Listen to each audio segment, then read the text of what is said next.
The Cincinnati Bengals are finally fixing the trenches after last year's nightmare run defense, but this aggressive rebuild means a loyal veteran might be the odd man out in Cincinnati. As an insider who has walked these halls for years, I can tell you the vibe is changing quickly inside Paycor Stadium. We are seeing a complete transformation that leaves one big question mark over a player who started every single game for us last season. Stick with me, because we are breaking down a potential roster-shaking move right now. TJ Slaton is the name everyone is watching as we approach the next phase of the offseason, because his future with the Bengals has suddenly become very uncertain. Zach Taylor has been very public about his love for having a deep rotation of defensive linemen, and he recently mentioned that you never have enough big bodies to keep everyone fresh during the long season. Taylor expressed how pleased he is with the current group, but the financial reality is hard to ignore when you look at the numbers on the books. Last year, our defense was honestly painful to watch when teams ran the ball, and we ended up ranked dead last in the league in rushing yards allowed per game. The front office decided they had seen enough, so they went out and made massive moves to fix the middle of that line. They signed Jonathan Allen in free agency and then pulled off that incredible blockbuster trade for the superstar Dexter Lawrence to really anchor things. On top of that, they even used a draft pick on Landon Robinson from Navy to add more youth. While all these additions are great for our chances to win, they leave the veteran in a very tough spot regarding his role and his roster security. Moving on from the veteran could actually save the team about $6.7 million in cap space, which is a huge amount of money for a guy who might only play limited snaps behind Lawrence and Allen. We also have B.J. Hill and Chris Jenkins, who was a second-round pick last year. So the depth chart is getting very crowded very quickly. Analysts are now suggesting that teams like the Las Vegas Raiders or the Indianapolis Colts might be willing to give up a fifth-round draft pick to get their hands on a proven starter like him. Even though he has a strong relationship with our defensive line coach, Jerry Montgomery, the business side of the NFL is starting to take over this conversation. It is a classic case of a player being a victim of the team's own success in upgrading the roster around him to ensure the unit is finally capable of stopping those tough division rivals who like to run often. The performance we saw last year from this massive interior presence was one of the few bright spots on an otherwise struggling unit. He played in every single game, showing the kind of reliability that coaches love to see from their big men in the trenches. When you are looking at someone who can eat up space and absorb double teams, he is exactly the kind of player that helps linebackers stay clean to make tackles. However, the game is moving toward a more dynamic style of play where defensive tackles need to do more than just hold their ground. The Bengals have clearly identified that they need more penetration and pass rushing ability from the interior, which is why the new additions are such a threat to his current standing. This player is a traditional run stopper, and while that is valuable, it might not be worth the high price tag when other options on the team are younger and have more upside.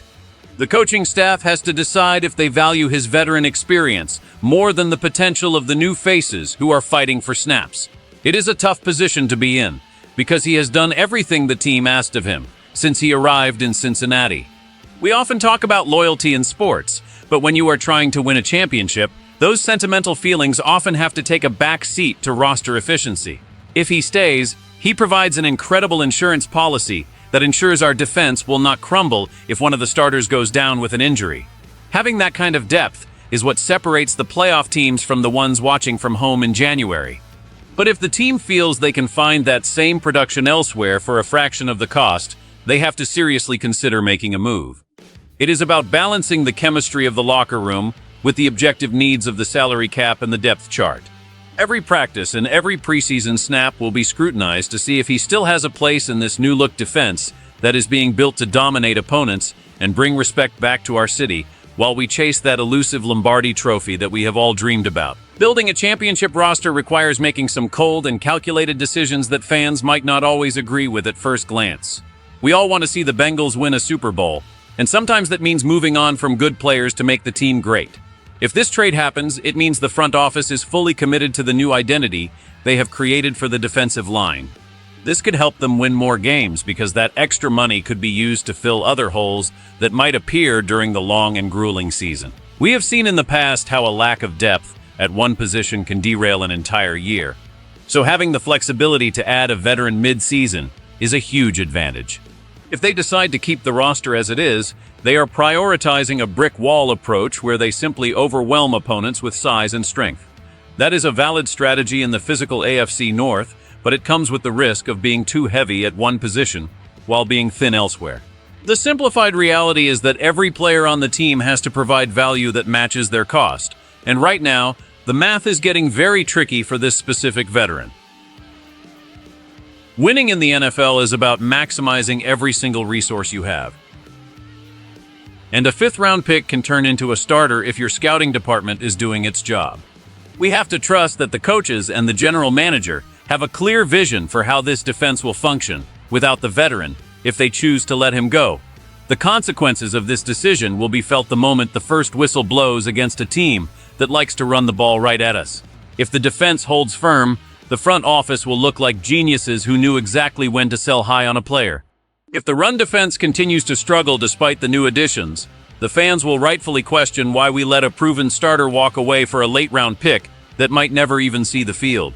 It is the kind of high-stakes move that defines a front office and determines the fate of whole season for a city that deserves greatness. History shows us that moves like this either build a dynasty or destroy a season, depending on how the health of the team holds up. Let's look at the best-case scenario for the Bengals if they decide to pull the trigger on a trade this offseason.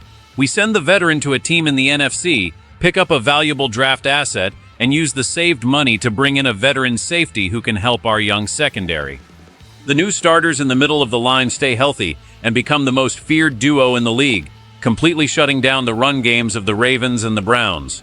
In this world, the defense becomes the backbone of a team that finally brings a trophy back to Cincinnati.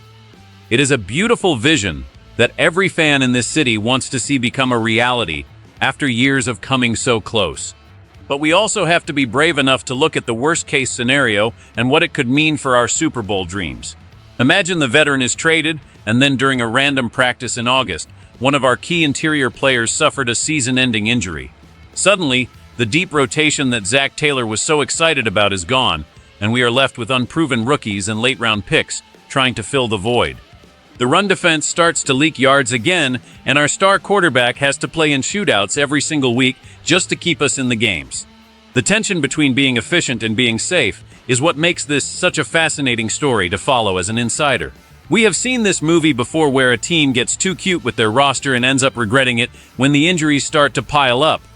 The front office is betting that their scouting and their coaching can overcome any loss of veteran depth, but that is a gamble that carries a lot of weight.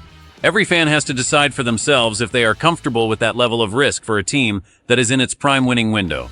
The stakes are simply too high to get this one wrong because the road to glory is paved with these exact moments. The decision to trade a reliable veteran is never easy, but it is the reality of life in the NFL when you are aggressively chasing a ring. We have seen the Bengals transform their defensive line into a potential powerhouse this offseason, and while TJ Slayton has been a warrior for us, the business side of the game might lead him to a new city. This move represents a shift in philosophy for a front office that is no longer content with just being competitive, but is now demanding greatness. We are seeing a team that is willing to make the hard choices to ensure they have the best possible chance to win it all. I want to know where you stand on this.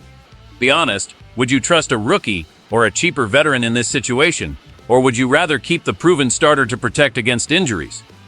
Your loyalty to this team is what makes this conversation so special, and I want to hear your perspective. If you enjoyed this deep dive, please hit the like button and subscribe to the channel for more exclusive Bengals news. We are in this together, and I cannot wait now.